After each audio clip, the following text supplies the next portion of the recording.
ಎಲ್ರಿಗೂ ನಮಸ್ಕಾರ. ಇವತ್ತು ತುಂಬ ಸ್ಪೆಷಲ್ ಆಗಿರುವಂಥ ತುಂಬ ರುಚಿಯಾಗಿರುವಂಥ ಒಂದು ಸ್ಟಫ್ಡ್ ನಾನ್ ಮಾಡ್ತಾಯಿದ್ದೀನಿ.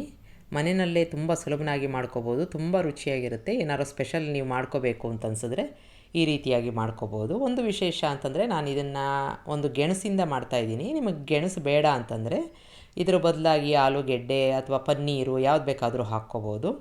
ಈಗ ಬೇಯಿಸ್ಕೊಂಡಿರೋ ಒಂದು ಗೆಣಸನ್ನು ನಾನು ಸಿಪ್ಪೆ ತೆಗೆದು ಅದನ್ನು ಮ್ಯಾಶ್ ಮಾಡ್ಕೋತಾ ಇದ್ದೀನಿ. ಇದಕ್ಕೆ ಸ್ವಲ್ಪ ಮಸಾಲೆಗಳನ್ನ ಹಾಕ್ಕೊಳ್ಳೋಣ.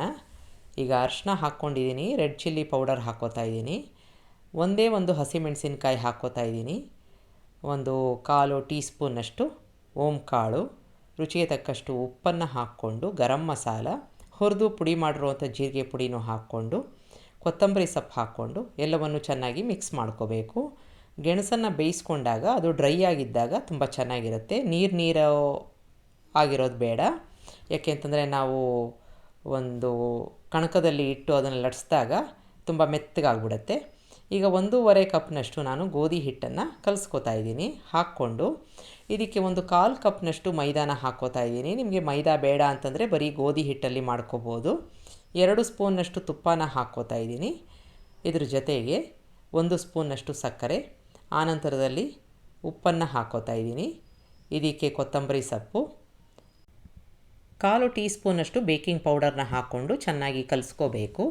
ಸ್ವಲ್ಪ ನೀರನ್ನು ಹಾಕ್ಕೊಂಡು ಮೃದುವಾಗಿರಬೇಕು, ಆದರೆ ಸ್ವಲ್ಪ ಸ್ಟಿಫ್ ಆಗಿರೋ ಅಂಥ ಒಂದು ಹಿಟ್ಟನ್ನು ಕಲಿಸ್ಕೋಬೇಕು.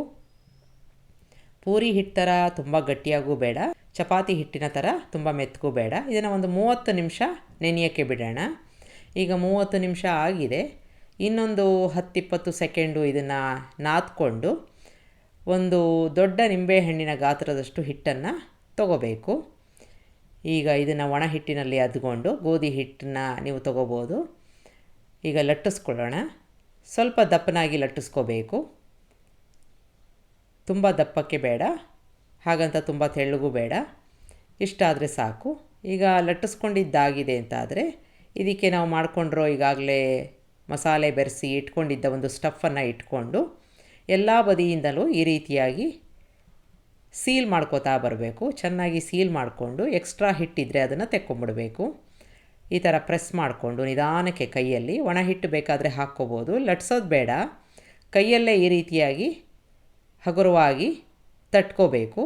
ಅದು ಒಂದೇ ಥರನಾಗಿ ಸ್ಪ್ರೆಡ್ ಆಗುತ್ತೆ. ತುಂಬ ದೊಡ್ಡ ಸೈಜಿನ ಬೇಡ. ಈಗ ಮೇಲೆ ನಾನು ಕೊತ್ತಂಬರಿ ಸೊಪ್ಪು ಹಾಕ್ಕೊಂಡು ಮತ್ತೆ ನಾನು ಅದನ್ನು ಮೆತ್ತಿಗೆ ಪ್ರೆಸ್ ಮಾಡ್ಕೋತಾ ಇದ್ದೀನಿ. ತವಾ ಈಗಾಗಲೇ ಕಾಯೋಕ್ಕೆ ಇಟ್ಟಿದ್ದು, ಅದರ ಮೇಲೆ ಇದನ್ನು ಹಾಕ್ಕೊಂಡು ಮೀಡಿಯಮ್ ಉರಿನಲ್ಲಿ ಚೆನ್ನಾಗಿ ಬೇಯೋ ತನಕ, ಅಂದರೆ ನಿಧಾನಕ್ಕೆ ಬೇಯಬೇಕು, ತುಂಬ ಗರ್ಗರಿಯಾಗಿ ಕ್ರಿಸ್ಪಾಗಿ ಬರುತ್ತೆ. ಈಗ ಒಂದು ಬದಿಯಲ್ಲೇ ಆಗಿದೆ. ನಿಮಗೆ ತುಪ್ಪ ಎಣ್ಣೆ ಯಾವ್ದು ಬೇಕಾದರೂ ಹಾಕ್ಕೊಂಡು ಬೇಯಿಸ್ಕೋಬೋದು. ಈಗ ಎರಡೂ ಕಡೆ ಚೆನ್ನಾಗಿ ಬೆಂದಿದೆ ಅಂತಾದರೆ ಇದನ್ನು ನಾವು ಸರ್ವ್ ಮಾಡ್ಕೋಬೋದು. ಒಂದು ರಾಯ್ತ ಅಥವಾ ಯಾವುದಾದ್ರೂ ಸೈಡ್ ಡಿಶ್ ಆಗಲಿ ತುಂಬ ಚೆನ್ನಾಗಿರುತ್ತೆ. ಈಗ ನಾನಿಲ್ಲಿ ಒಂದು ರಾಯ್ತ ಮಾಡ್ಕೊಂಡಿದ್ದೀನಿ.